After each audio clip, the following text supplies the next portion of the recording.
Hey, do you know there's a natural remedy that may help with everything from common colds to, you know, even serious diseases like cancer?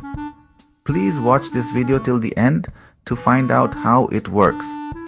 Oh, and before we begin, please subscribe to our channel to support our efforts in bringing your health research in simple language. So, here's the simple remedy.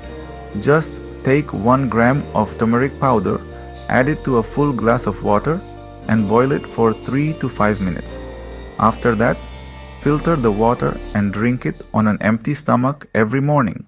Now, what happens when we boil turmeric powder in water?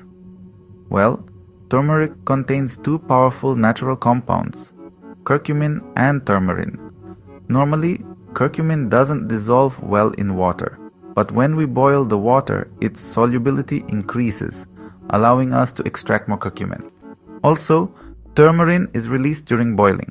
Both curcumin and turmerone have strong health benefits, from fighting inflammation to supporting the immune system. So, boiling turmeric in water helps us get more of these beneficial compounds into the drink, making it more effective for health. If you do this daily, you may start seeing benefits within a month. Turmeric has been studied for its potential role in various diseases, from the common cold to cancer. Some even say regular use helps them avoid getting colds altogether. Want to learn more about turmeric affects diseases like cancer, diabetes, arthritis, and heart disease? Click the link in the description for detailed research insights.